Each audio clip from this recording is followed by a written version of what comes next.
네, 감사합니다.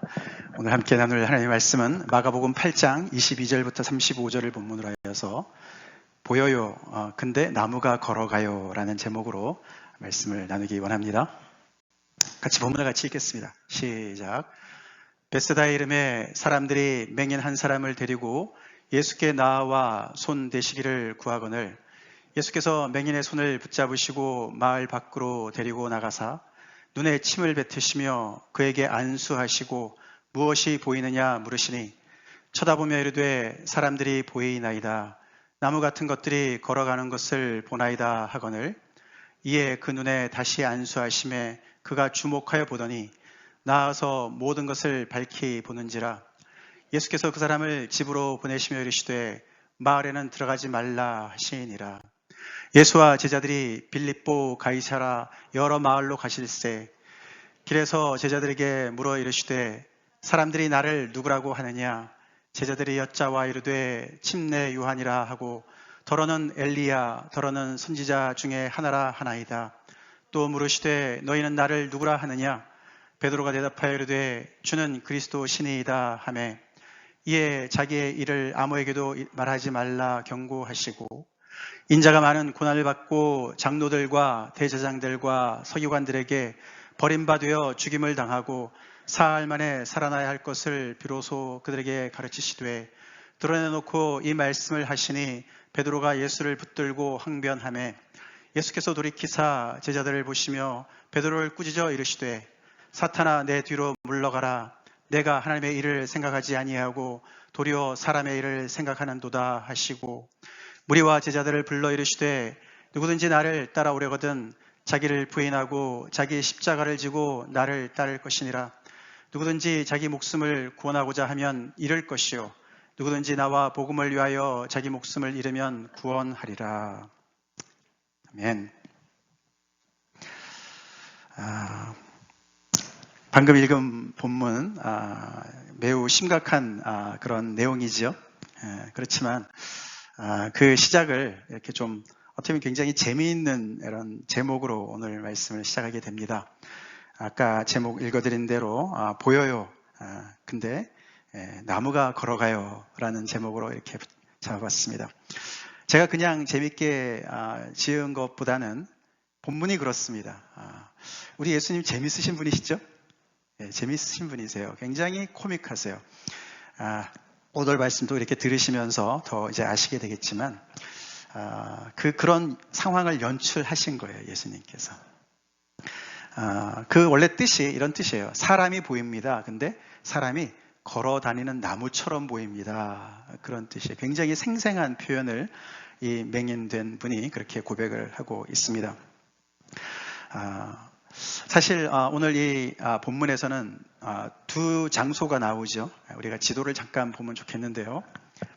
조금 흐릿하죠. 그렇죠. 여기가 예수님께서 사역을 초기 사역의 중심지인 북부 지방입니다. 갈릴리 중심 지역입니다. 예루살렘에서 북쪽이죠. 거기 이렇게 조그만 그 호수가 바로 갈릴리 호수고요. 거기에서 특별히 오늘 이제 벳세다라는 곳과 그렇죠. 그거는 이제 호수의 북단에 있습니다. 벳세다라는 곳과 또 하나는 그 더 북쪽에 있는 빌립보 가이사랴라는 지방의 두 지방에서 일어나는 일들이 오늘 본문을 이루고 있습니다. 우리 전에 성경은 가이사랴 빌립보다 이렇게도 쓰여져 있는데 요즘은 또 이제 빌립보의 가이사랴다 이렇게 이제 번역을 따로 합니다. 그 가이사랴가 두 종류 이제 두 군데가 있거든요. 그 중에 하나가 이제 빌립보 가이사랴다라고 이제 그 북쪽에서 베세다에서 한 100마일 북쪽에 있는 그런 도시에서 이렇게 일어난 일들을 기록하고 있습니다. 먼저 우리가 벳세다 이 사건은 조금 전에 읽어봤지만 거기에 있는 맹인을 사람들이 데리고 나왔습니다. 그렇죠. 그래서 그를 정말 이렇게 만져서 고쳐달라고 무리들이 얘기를 했고 예수님께서 그를 고쳐주시는 이야기였어요. 그래서 제가 거기 내용을 4가지로 이렇게 정리를 했는데 이렇게 보시면서 사실 예수님이 지금까지도 많은 그런 기적을 행하지 않으셨습니까? 그렇지만 이 사건은 좀 특별한 사건입니다. 넷 중에 무엇이 가장 특별한 것 같습니까? 여러분 보시기에.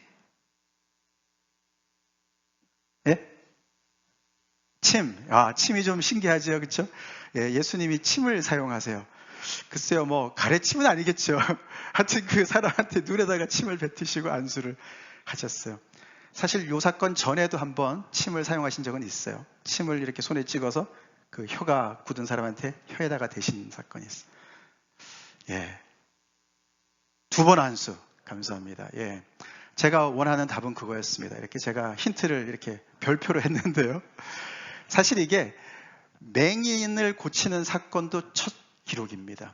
지금까지 마가복음에서 죽은 자까지 살리신 예수님이셨는데 지금 이 시각장애인을 눈을 뜨게 한 사건으로는 처음이고요. 그래서 그것도 굉장히 특별한 사건이고 마을 밖으로 데리고 나가신 것도 특별해요. 그리고 침을 사용하신 것도 특별합니다. 그리고 다 고치신 다음에 집으로 가지 마을로 들어가지 마 이렇게 또 말하신 것도 굉장히 특별한 얘기입니다. 그렇지만 가장 특별한 것은 예수님께서 2번 안수하셨어요. 2번 안수하셨어요. 한 번도 이런 적이 없으셨어요. 그렇죠? 예수님의 신통력이 좀 떨어지신 건가? 왜 2번 안수를 하셨을까요? 왜 2번 안수를 하셨을까요? 이 사람의 문제는 너무너무 정말 어려웠기 때문에 예수님도 처음 한 번 안수하시고 한 50% 고치시고 2번째 안수를 하셨어야만 한 것인가요? 아니, 왜 그랬을까요? 바로 예수님께서 이 상황을 이렇게 연출하신 거예요. 연출하셨어요. 왜냐하면 이 벳세다 사건이 바로 위에 빌립보 가이사랴에서의 제자들과의 그 사건과 직결되어 있습니다. 사실 그 사건은요, 이 예수님께서 제자들을 따로 데리고 이 갈릴리보다 훨씬 이방 땅 북쪽으로 올라가셨어요. 마치 벳세다 맹인을 마을 밖으로 데리고 나가신 것처럼 제자들 바깥으로 데리고 나가셨어요. 그러고는 중간고사를 치르시는 거예요. 시험을 치르러 가신 거예요. 그 시험은 지금까지 이 제자들이 예수님과 함께 지내면서 직접 경험한 것들도 많고 배운 것들도 많지 않습니까? 우리가 조금 전에 우리 찬양한 것 중에도 정말 하나님의 그 놀라운 아름다우심의 정말 그 능력 앞에 우리를 초대하시는 그 제자들이 항상 계속 거기를 같이 다니면서 다 목격한 사람들이에요. 그렇죠? 그러니까 사실 그들도 꽤 실력이 쌓인 것이죠, 지금. 우리가 앞에 마가복음 6장에서도 씨 뿌리는 비유를 통해서도 4장에서도 예수님이 말씀하셨지만 외인들한테는 안 알려주시는 것들을 제자들한테는 다 속속들이 다 설명해 주셨어요. 그죠? 이 비유는 이런 말이야. 저런 말이야.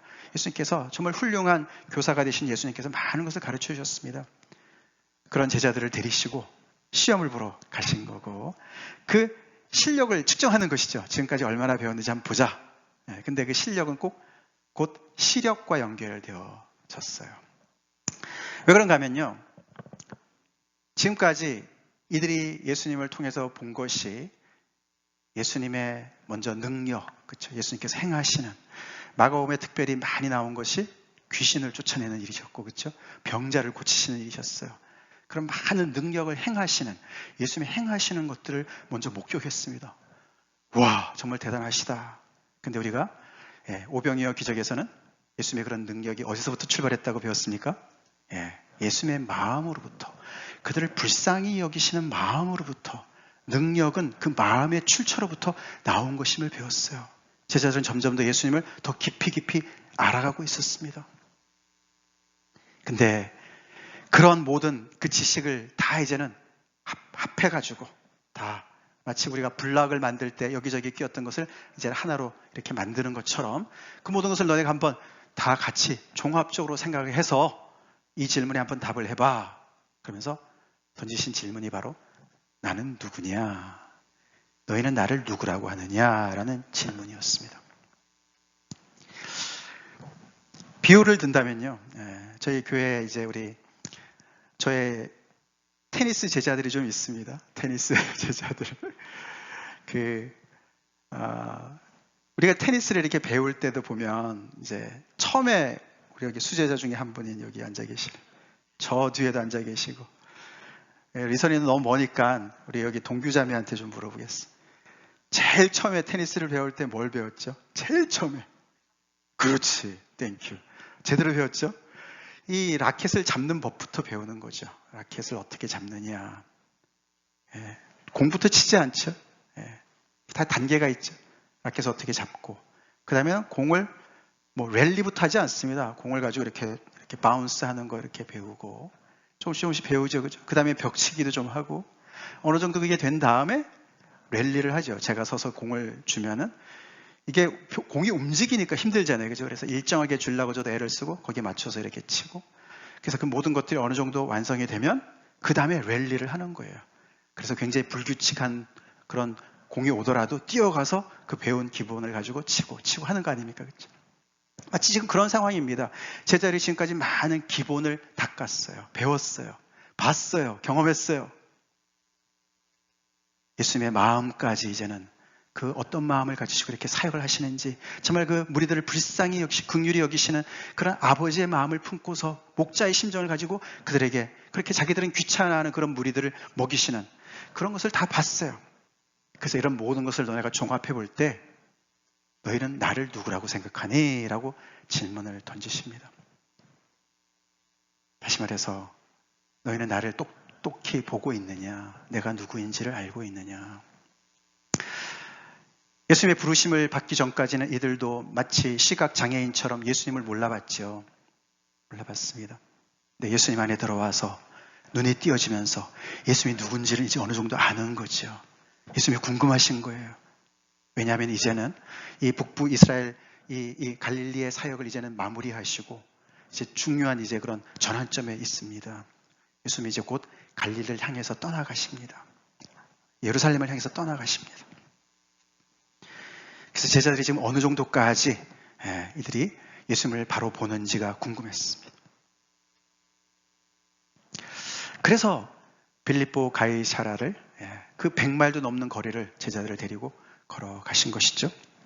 자, 오늘 본문에서 그 장소에 무슨 일이 벌어졌습니까? 말씀드린 대로 제자들의 실력과 시력을 측정하시는데 질문은 딱 한 가지였어요. 그렇죠? 이 중간고사의 질문은 하나였어요. 뭐였습니까? 말씀드려요. 나를 누구라고 하느냐. 오랄 테스트였어요. 그죠? 구술형이었어요. 주관식이었습니다. 그래서 제자들한테 이제 물어보는데 이것을 직접 물어보지 않으시고 예수님은 훌륭한 교사시니까 그렇죠. 먼저 너네가 사람들하고 많이 접해봤잖아. 사람들은 나를 뭐라고 하더냐라고 먼저 물어보세요. 그렇죠? 사람들이 날 뭐라고 하더냐. 거기 대답이 뭐였습니까? 결국은 침례 요한이라고 합니다. 엘리야라고도 하는 사람도 있습니다. 아니면 선지자 중에 하나라고도 얘기합니다. 라고 얘기하면서 놀랍게도 많은 무리들이 사실 예수님이 행하신 것을 본 사람들은 주로 병고침을 행하시는 분, 그래서 어떤 치유하시는 분이라든가 아니면 기적을 행하시는 분, 오병이의 기적이라든가 그래서 기적을 행하는 자 아니면 치유하는 자 이렇게 얘기할 것 같은데 그렇게 얘기하기보다도 선지자 중에 하나다. 그래서 예수님을 선지자의 범주에 이렇게 넣고 생각을 한다는 거예요. 꽤 알죠? 잘 알죠? 이 무리들도 잘 알고 있습니다. 그 중에는 외인들도 많았을 텐데 제자들처럼 이렇게 정말 그 예수님께서 다 이렇게 설명 안 해주셨었는데도 불구하고 바깥에서도 꽤 많이 예수님을 알았다는 것이죠. 예수님은 꽤 만족스러우셨을 것 같아요. 그렇죠? 자, 그래서 이제 근데 너희는 뭐냐? 너희는 어떻게 생각하느냐? 자기네끼리 수근수근하고 뭐 좀 얘기를 했겠죠? 그런데 늘 대표격인 누구죠? 베드로. 베드로가 같이 읽어볼까요? 시작. 주는 그리스도 신이다 라고 고백을 했습니다. 주는 그리스도 신이다.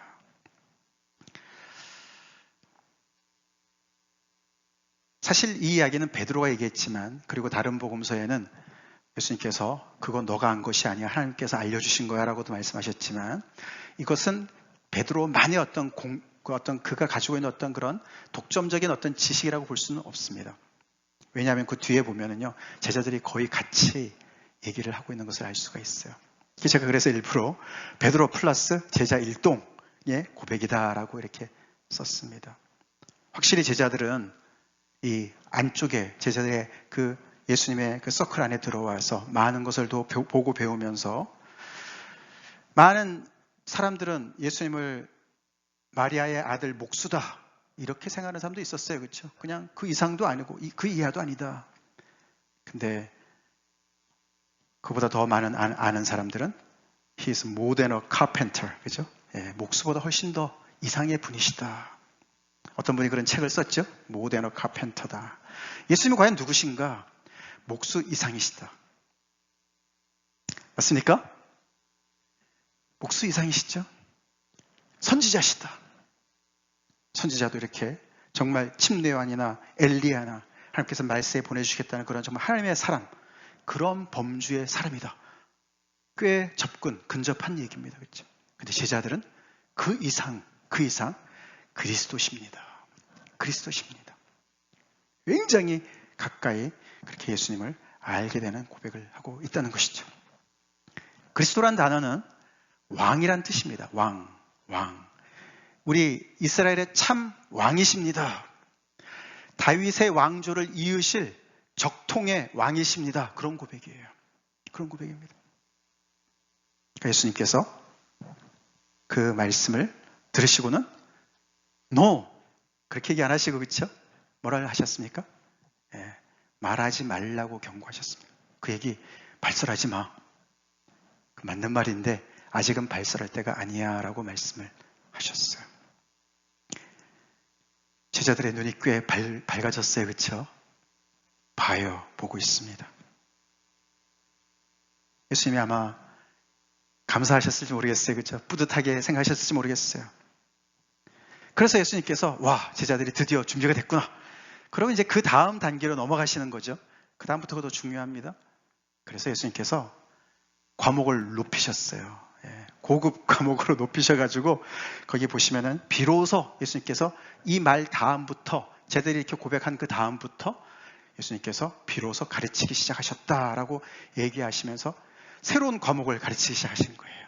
아, 이제 그 정도 하니까 인수분해 정도 하니까 이제는 미적분을 좀 해보자 뭐 이런 거죠. 그렇게 예수님께서 말씀하시면서 새로운 이야기를 하신 얘기가 뭡니까? 그게 바로 고난과 죽음과 새로 다시 살 것을 말씀하셨어요. 주는 그리스도십니다 정도까지 고백을 하니까 이제 너희가 이 말을 들을 만한 준비가 돼 있다라고 생각하시고 말씀을 던지신 건데 어떤 반응이었습니까? 당연히 저도 여러 번 말씀을 드렸지만 베드로가 그렇죠? 대표로 또 굉장히 강하게 예수님 앞에 항변을 했습니다. 절대로 그럴 수가 없습니다. 절대로 그럴 수가 없습니다. 그리고 예수님은 그에 대해서 사탄아 내 뒤로 물러가라 라고 말씀을 하신 내용이 이 빌립보 가이사랴에서 벌어진 내용이죠. 그러고 보니 제자들이 상태가 벳세다 맹인과 거의 비슷하지 않습니까? 그렇죠. 예수님을 보긴 보는데 어떻게 봅니까? 이 사람이 보듯이 사람을 보긴 보는데 걸어가는 나무처럼 보는 거잖아요. 그렇죠? 사람인데 나무랑 사람이 구별이 안 되는 거, 구분이 안 되는 그 정도의 시력을 가지고 있었던 것이죠. 처음 안수를 받았을 때. 지금 제자들이 바로 그런 것입니다. 제자들이 예수님을 보긴 보는데 그리스도라고 보긴 보는데 아직 못 보는 부분이 있는 거죠. 뭘 못 봅니까? 그리스도가 고난받고 죽을 거라는 것을 못 보는 거예요. 못 받아들이는 거예요. 그러니까 그 말은 다시 말해서 주는 그리스도십니다라고 고백은 했지만서도 하나님이 정말 은혜로 고백을 한 것이지 이들의 생각은 딴 데 있었다는 것이죠. 당신은 우리의 적법한 왕이십니다. 그렇기 때문에 그 당시에 많은 그런 여론이 가지고 있었던 것처럼 그렇기 때문에 우리를 정치적인 해방을 이루어 주실 분이십니다. 하나님의 영광을 회복하실 그런 분이십니다. 그런 생각을 가지고 있었던 것이죠. 아니 왜 그리스도가 죽냐라고 생각을 하는 그런 생각을 가지고 있었던 것이죠. 그래서 그 말을 듣고서 나서 그 베드로를 비롯한 다른 예수님께서 베드로를 야단치실 때 제자들을 보시면서 야단을 쳤다 그러셨죠. 그렇죠? 그러니까 다 제자들도 같은 생각들인 것이죠. 그래서 제자들을 함께 보시면서 사단아 내 뒤로 물러가라 라고 말씀하시면서 결국은 너네가 보는 것 같지만 너네는 나의 다 재차 안수가 필요한 사람들이구나 라고 말씀하시는 겁니다.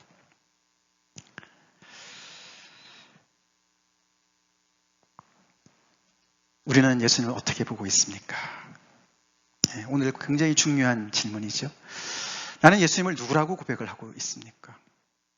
주는 그리스도십니다. 베드로처럼 정답은 우리가 알고 있는데 과연 그 주는 그리스도라는 그 고백 안에, 그 내용 안에 정말 예수님이 가지고 계시는 생각, 그 속에 우리가 얼마나 많이 깊이 공감하면서 따라가고 있습니까?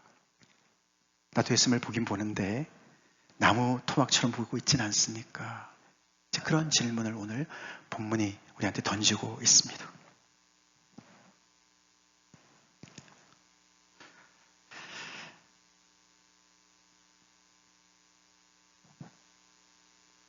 그래서 예수님께서 그 말씀 직후에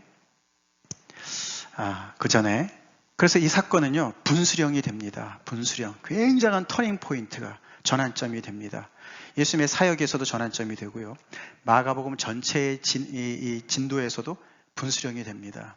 그래서 여기서부터 예수님은 완전히 이제 당신의 그리스도심을 제자들이 고백한 그 다음부터 당신의 십자가의 고난까지 말씀하시면서 이제는 계속해서 이 제자들을 다시 안수하시는 그런 일과 같이 계속 거의 다른 사역보다는 제자들에게 집중하셔서 계속해서 제자들의 영적인 눈을 띄게 하시는 그런 사역을 하시면서 예루살렘을 향해서 가시는 그런 전환점을 우리가 맞이하게 돼요. 그래서 분수령입니다. 이 가이사랴 빌립보 지방에서의 이 사건은 분수령이에요. 그리고 하나님의 그런 구속의 역사 속에서도 굉장한 분수령입니다. 자, 이렇게 12제자들과 예수님이 지금 아주 그냥 첨예하게 지금 대립을 하고 지금 이렇게, 그쵸? 예수님이 베드로한테 사단아, 물론 베드로가 사탄이라고 얘기하는 건 아니죠, 그쵸? 베드로를 통해서 하나님의 역사를 대적하는 원수의 일을 감당하고 있으니까 그래서 사탄아 내 뒤로 물러가라고 말씀하신 것이죠. 자, 이 사건이 과연 어떻게 수습이 될까? 예수님이 지금까지 정말 그 엄청난 투자를 한 이 12제자들, 정말 그 외의 제자들도 같이 있었겠지만 이들이 정말 보는 예수님이 그 눈이 정말 그 많은 사람들이 어떤 그런 그 당시에 인기 있었던 메시아 관 정도밖에 안 되는 이 상황 속에서 예수님께서 분명하게 그게 아니야, 그건 틀렸어, 너네는 더 많이 봐야 돼, 나의 이 메시아, 내가 그리스도가 맞지만 내가 죽어야 돼, 버림받고 죽음을 당해야 돼. 그것도 장로들과 대제장들과 서기관, 그게 이 이스라엘의 가장 정말 그 최고 그런 리더들 아닙니까? 종교 지도자들, 그들로부터 정말 너무나 수치스럽게 이렇게 배척을 받고 그러고 죽어야 되는 그 일을 내가 가야 돼 라고 말씀을 하시니 이걸 도대체 어떻게 이걸 감당하겠습니까? 그렇게 말씀을 하시고서는 예수님은 제자들한테 우리가 읽어봤지만 이렇게 말씀하셨어요. 이 말씀이 이런 맥락에서 나오죠? 같이 읽어볼까요? 다시 시작. 누구든지 나를 따라오려거든 자기를 부인하고 자기 십자가를 지고 나를 따를 것이니라. 누구든지 자기 목숨을 구원하고자 하면 잃을 것이요 누구든지 나와 복음을 위하여 자기 목숨을 잃으면 구원하리라. 이 말씀을 하시면서 전혀 굽히지 않으시는 예수님을 보게 되죠. 이게 누구든지라고 말씀하시는 그 앞에요, 그 본문이 무리와 제자들을 다 불러놓고서 말씀하셨다 이렇게 말씀하세요. 그렇죠? 오늘 본문이 그렇죠? 예. 무리를 다 불러놓고 말씀하셨어요. 그러고는 누구든지, 어떻게 보면 공개 초청과 같죠? 12제자들만이 아니라 바깥에 있는 사람들도 나를 따라오려면, 12제자 중에서도 나를 따라오지 않으려면 따라오지 마, 이런 말도 들어가 있는 것 같지 않습니까? 그러시면서 예수님 여기서 제자도를 말씀하시는 것이죠. discipleship, 제자도. 오늘 본문은 그래서 우리한테 또 질문을 던집니다. 제자입니까? 이런 책도 있었어요. 제목이죠. 제자입니까? 당신 당연히 예수님의 제자입니까?를 질문하는 것입니다. 여러분은 예수님의 제자이십니까? 예수님이 지금 그 얘기를 하시는 거예요. 제자라면은 가장 중요한, 한마디로 표현하면 뭘까요? 제자. 예수님의 제자라면은 한마디로 표현한다면 그 사람은 예수님을 따라야 돼요. 그렇죠? 따라야 됩니다. 예수님을 따라야 돼요. 내가 예수님의 제자인데 예수님을 따르고 있나? 예수님이 가시는 곳마다 내가 따르고 있나? 그게 결론적인 얘기입니다. 근데 어떻게 따르느냐? 좀 더 자세히 얘기한다면은 오늘 이 밑에 본문이 그렇게 얘기하죠. 따라가는데 자기 생각 내려놓고 따라가야 된다고 얘기하고 있습니다. 그렇죠? 그게 제자라는 거예요. 그걸 오늘 예수님은 베드로한테 말씀하실 때 너가 하나님의 일을 생각하지 않고 사람의 일을 생각한다. 이렇게 말씀을 하셨어요. 그것이 사단의 일이다라고 말씀하시는 거죠. 그렇죠? 다시 말해서 하나님의 일보다도 하나님의 생각보다도 나의 생각을 앞세우는 것들을 얘기하시는 것이죠. 그래서 예수의 제자라면은 항상 예수님의 생각 앞에 내 생각을 내려놔야 됩니다. 그 얘기를 하고 있어요. 복잡한 거 없어요. 그렇죠? 그 다음에 또 하나 뭐가 나옵니까? 따라가는데 죽을 각오를 하고 따르라고 얘기를 하세요. 그게 십자가를 얘기하는 거예요. 십자가를 지고 나를 따르라는 뜻이 그거예요. 우리 삶에 여러 가지 힘든 부분들이 있어요. 그걸 우리가 십자가로 얘기하지만 사실 이 본문에서는 그런 십자가 얘기하는 것이 아닙니다. 이 십자가는요, 예수님을 따라가기 때문에 따라오는 대가를 치를 준비를 하는 것을 얘기하고 있습니다. 예수님께서 당하실 그 죽음, 예수님의 같은 제자들이니까 똑같은 죽음을 죽을 수도 있는 그 위험을 알고서도 따라가는 거예요. 그게 제자다. 들을수록 내가 예수님 정말 따르나 생각이 좀 들지 않습니까? 그렇죠? 내가 이렇게 예수님을 따라가나. 근데 예수님을 죽으려고 따라간 건 아닙니다. 그렇죠? 아멘? 그것이 유일한 살 길임을 알기 때문에 따라가는 것이죠. 이 길밖에 없는 줄 알기 때문에, 살 길은 이 길밖에 없는 줄 알기 때문에 죽더라도 십자가를 향해서 달려가는 이유가 그거죠. 그래서 우리는 예수님의 제자들은 죽으려고 사는 게 아니고 살려고 주님을 따라가는 것입니다. 근데 그 길에 십자가가 있는 것이죠. 예수님도 그렇죠? 십자가 끝이 아니었어요. 그렇죠? 십자가를 통해서 고난을 받고 죽으시지만 어디가 끝이었습니까? 사흘 만에 다시 살아나는 것이었습니다. 할렐루야. 그것이 당신도 마찬가지지만 당신을 따르는 모든 사람들이 다 생명의 길로 갈 수 있는 유일한 길이었기 때문에 그 길을 가신 줄로 믿습니다. 그래서 예수님은 그 길을 따라오라고 말씀을 하시는 거예요. 우리 예수님을 이렇게 따라가고 있습니까? 제자입니까? 아까 제가 비유로 테니스 제자들이 많다고 그랬어요. 그렇죠? 우리가 그 비유로 다시 돌아가서 말이죠. 우리가 어떤 그런 스포츠를 합니다. 저도 워낙 스포츠를 좋아하니까요. 테니스도 꽤 오래 쳐가지고 구력이 꽤 됩니다. 30년이 넘었어요, 벌써. 그러니까 웬만큼 치죠. 그렇죠? 웬만큼 치는데 그래봤자 뭐죠? 그냥 취미 생활인 거죠. 취미 생활이에요. 그렇다고 제가 무슨 동호회까지 가지는 않습니다. 그 정도 뭐 시간도 없을 뿐만 아니라 그러니까 동호회를 가려면 훨씬 더 잘 치고 싶은 그런 욕심도 있어야 되고 시간도 투자해야 되고 그렇지 않겠습니까? 그죠? 동호회를 간다면 그만큼 많은 걸 투자하게 됩니다. 그래서 동호회 사람들이 훨씬 더 실력이 꾸준하게 치니까 더 늡니다. 그러니까 우리 교회 제 제자들은 다 이제 그냥 레크레이션 정도죠. 그렇죠? 그치? 레크레이션이야. 그죠? 근데 점점 이것이 이제 이렇게 심각해진다고 생각해 봅시다. 동호회에 가서 치다 보니까 더 잘 칠 것 같고 더 잘 치고 싶고 그래서 그러다가 어떻게 됩니까? 정말 재주가 있으면은 재능이 있으면 프로로 전향하겠죠. 그렇죠? 프로로.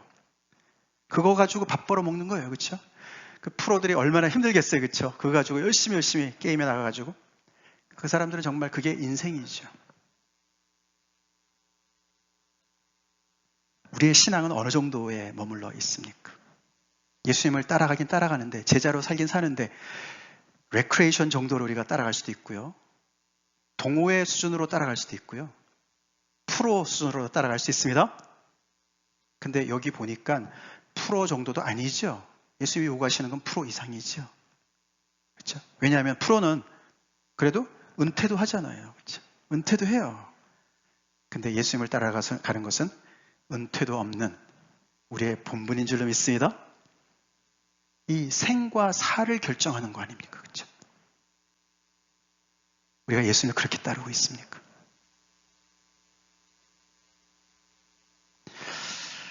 우리가 프로 정도의 그런 근성을 가지고 있다 하더라도 우리가 예수님을 이 정도로 내가 믿을까? 이렇게 내가 안일하게 예수님을 믿을까? 그런 생각이 들 수 있어요. 그렇죠? 프로들이 얼마나 대단하게 자기 관리를 합니까?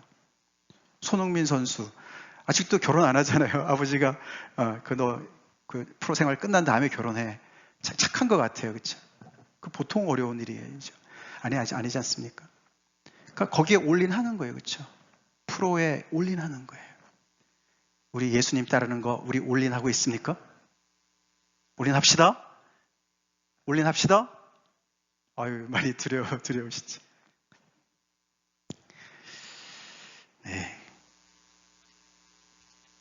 그때 예수님의 말씀의 무게가 그렇게 무겁습니다. 그래서 어쩌면 이렇게 오늘 벳세다 그 맹인을 이렇게 정말 고치시는 사건을 통해서 재밌잖아요. 생각해보세요. 그렇죠? 그 당사자는 좀 그렇겠지만 그 예수님께서 아마 많은 사람들 밖에 나가서 이렇게 고치셨지만 제자들이 아마 따라갔을지 모르겠어요. 그렇죠? 아, 예수님 왜 어떻게 이렇게 된 거죠? 왜 잘 못 보죠? 예수님이 좀 신통력이 떨어지셨나? 왜 이러시죠? 뭐 이랬는데 그게 제자들의 영적인 모습인 거예요. 그리고 예수님이 그 사람을 다시 고쳐주셨습니다. 그러니까 제자들을 지금 못 따라온다고 나무래고 막 역정을 내시고 그런 게 아니죠. 그렇죠? 어려운 거 아시죠? 아멘? 어려운 거 아세요? 우리가 정말 하나님의 말씀을 따라서 하나님의 일을 먼저 생각하는 거 우리 불가능이죠. 불가능해요. 아니 어떻게 남자만 5,000명이 있는 그런 무리들이 있는데 예수님께서 너희가 먹을 것을 주라고 얘기를 하셨는데 아니 어디서 떡이 뚝 떨어집니까? 항상 우리의 현실은 너무너무 정말 그죠? 긴박하지 않습니까? 우리를 정말 너무 두렵게 만들고 쫄게 만들고 정말 있는 것조차도 너무 모자랄 판인데 이렇게 꾸역꾸역 밀려오는 많은 사람들을 어떻게 더 먹이라고 말씀하시나. 말이 쉽지, 그렇죠? 말이 쉽죠. 근데 예수님도 육신을 입고 계셨기 때문에 제자들의 그런 생각이 막혀있는 것들, 한계에 있는 것, 베드로가 이러는 것들 다 이해하시는 줄 믿습니다.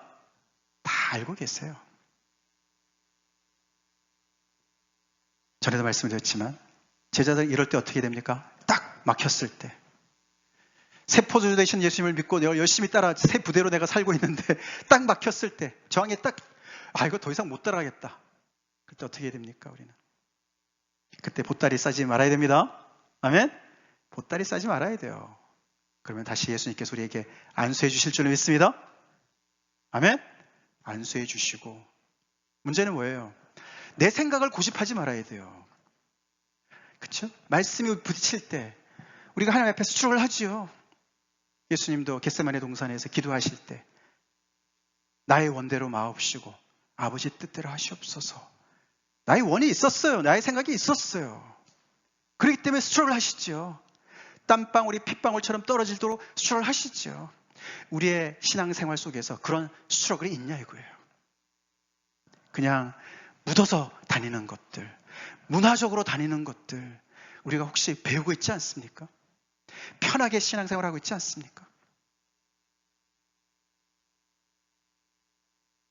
프로 운동선수만큼도 못하게 내가 예수님을 따라가고 있지 않나? 오늘 본문이 우리한테 도전을 하는 것이죠. 우리 예수 믿는 거 은퇴 없습니다. 아멘? 은퇴 없습니다. 프로 선수들 은퇴하더라도 우리는 은퇴가 없어요. 예수 따라가는 것이 우리의 본분이자 우리의 삶의 전부인 줄로 믿습니다. 그래서 그때 벽에 부딪혔을 때 내가 이기면 안 돼요. 예수님으로 이기게 합시다. 하나님의 말씀이 이기도록 합시다. 그게 바로 내 생각을 내려놓는 거예요. 말처럼 쉽지 않아요. 그러나 거기에서 내가 꺾이고 주님의 뜻대로 해주세요. 주님의 뜻을 이루어 주세요.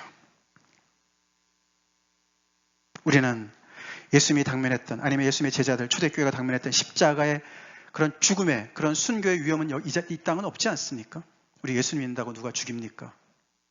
그러나 우리 아까 이재일 집사님이 기도하신 대로 북한에 있는 우리 정말 그런 믿음의 형제자매들은 늘 그런 위험에 노출되어 있죠. 미얀마도 마찬가지죠.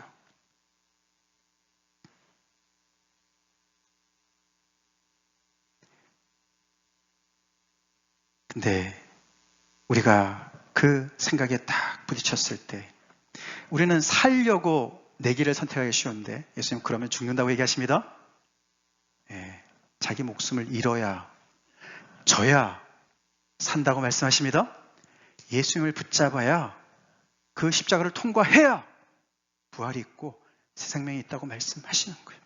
그 길이 유일한 길이라고 말씀하시는 겁니다. 우리 예수님을 그렇게 따라가고 있습니까? 예수님을 따르는 것이, 순종하고 따라가는 것이 유일한 길이야. 내 인생에서 유일한 길이야. 그렇게 우리가 고백하면서 따라갑시다.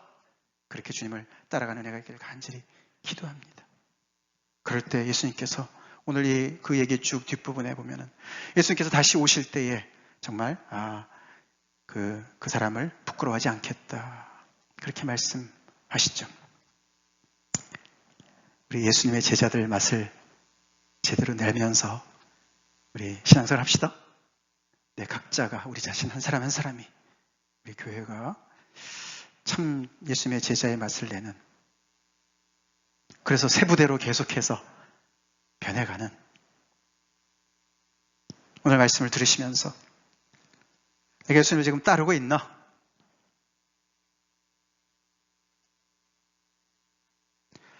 테니스 배우려고 저한테 배우려고 이렇게까지 전혀 할 필요가 없어요. 그렇죠?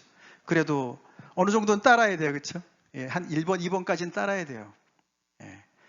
그 배울 때 뭐 어디서 친다 이럴 때 열심히 나와서 또 배우고 또 이렇게 하면 안 돼. 이렇게 고쳐야 돼. 자기 습관도 고치고 이러면서 어느 정도 배우듯이. 그러나 뭐 죽기까지 무슨 뭐 그럴 이유가 하나도 없죠. 그거는 동호회 수준이니까. 레크레이션 수준이니까. 그러나 우리 예수 믿는 것은 죽느냐 사느냐의 문제입니다.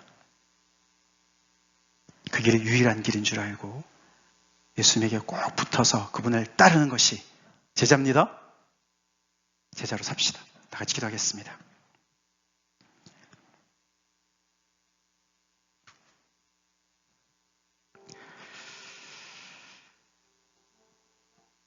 너희는 나를 누구라고 하느냐? 나는 예수님을 어느 정도 보고 있습니까? 깜깜하십니까? 보이기는 보이는데 나무처럼 보이십니까?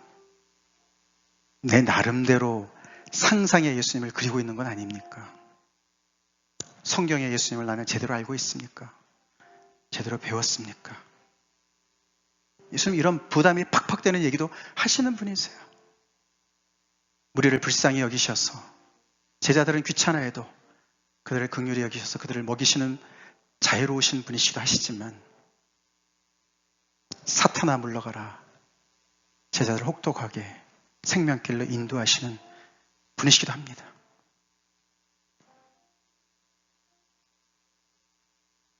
예수님의 제차 안수가 필요하지 않습니까?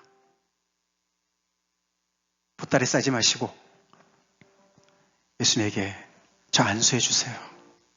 제 눈을 열어주세요. 예수님을 제대로 보게 해주세요. 주는 그리스도십니다. 맞습니다. 왕이십니다. 맞습니다. 그러나 십자가를 통과한 왕이신 것을, 그래서 우리를 그 길로 인도하시는 왕이신 것을 제 삶에서 늘 고백하며 그렇게 따르게 해주세요.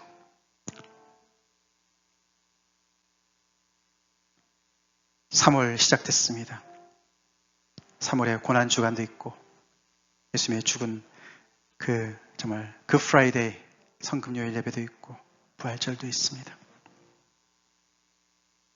우리는 지금까지 마가복음을 따라오면서 예수님을 어느 정도 배웠습니까? 우리 중간고사 본다면은 점수가 어떻게 될 것 같습니까? 낙제점이 아닌가? 마가복음의 진도를 우리가 그렇게 맞추어서 우리 따라갑시다.